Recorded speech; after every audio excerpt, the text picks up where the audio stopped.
as we all know, is he's Hollywood Rob. It's Hollywood Rob. Hollywood Rob, that's right. That's right. We're doing lunch. We're doing lunches. So tell us about the confessional. The new one? The new one. The new one is, unfortunately, or fortunately, my last self-published comic book. I pretty much burned myself out as far as working full-time jobs and trying to do comics at the same time. And a lot of problems with the printer and diamond and all that good stuff that someday you people at home might find out about, or hopefully you won't have to. But otherwise, I digress. Well, tell us about your issues with diamond. Because you've been rather vocal anywhere you spoke. You're not one to hide your opinion. That's very true, my friend. I think that the problem with diamond is they set small press guys up to fail. We're set up to fail.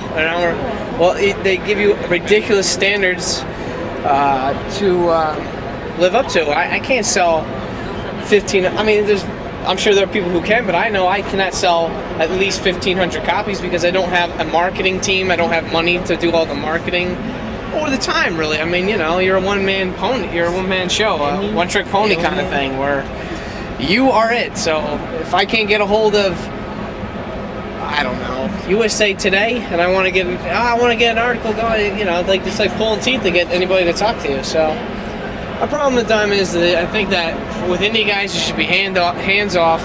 You know, however many you can sell, because as long as it's a good product, don't put any old piece of crap out there. But you know, you can't expect the same amount of numbers as Marvel, Image, DC if you're a struggling nobody. Now, you sort of found a niche, so to speak, with Covention Confessional, as sort of voice of conventions. I personally look forward to it every time I come out. I know a lot of cats coming out and starting to look Once every 6 months. Once every 6 months, right man. Right on the clock. Hey, at least it's on time. That's right. I won't be like, you know, some of these bigger companies that go month to month and then they miss a few years to do an issue. Yeah. I'm consistent with my inability to put it out on a monthly basis. So tell us a little bit, I know you've been starting to do pinups and like various sort of caricatures. How do you find, what's your like most requested convention sketch? Wow, that's a good question. I don't know, I tend to do a lot of Captain Americas because I just kind of like drawing them, but a lot of Captain America, I guess, a lot of Superman. Yeah, I really can't say for sure like any one specific. I did like a little pinup for Rob Reily. I don't know if he'll use it. He's the guy that created Scud, Disposable Assassin, which is one of my all-time favorite comic books. And I would really love if people would start asking me to do those, man. I would love to bang out a bunch of Scuds. God damn.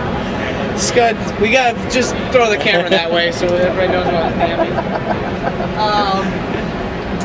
You know, to do that, you know, to do those independent characters, I would love to do a bunch of those, but I can't think of anything specific that I've been requested numerous times to do. So, with your love of Scud, obviously, was that one of the first books you read growing up, or was that just one of the first books that sort of spoke to you? It was definitely one. It's not the first book I've ever read, but it was one of those first books where I was like, I know that I want to do comics. Because before I was just like, I want to be a cartoonist, and you know, I might get into animation, or I might just do illustration, I don't know. When I read that book, I think I was around 17, 18 years old. I think before that I was reading Spawn, or whatever the hell was popular then. When I picked up that book, I was like, wow, this is like everything I want to do in a comic book. It was very funny, very unique in the style. It's very animated, and I was like, wow, you know, if I can get to that level, I know I've made it. That Teenage Mutant Ninja Turtles game sucked, by the way. It did? Yeah, I was late. I didn't play it. I played it like for 5 minutes because I got here so early today. Yeah. And I was like, man, this is so boring. It's Teenage Mutant Ninja Turtles. Can't you make it a little more exciting? I don't know.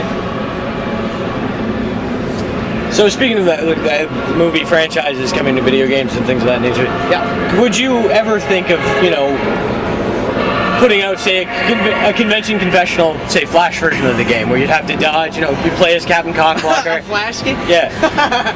Yeah, what the hell? I mean, if I knew how to do any of that stuff, I would love to do it.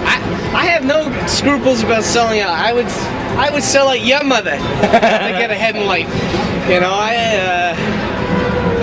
I pretty much would draw or do anything that would, as long as they're willing to pay me cash money and. The checks don't bounce? That's right, yeah. If you want to make a convention confessional movie, have at it. I don't care. As long as I get my check in the mail and I have some say in the production, that's totally fine. Well, Robert, with that said, this shall be up soon enough. It's been a pleasure Very speaking nice. with you, sir. Very nice. Is it very excited to be on the internet, yes? Yes, many times you make it a boom boom. Cheers. Cool.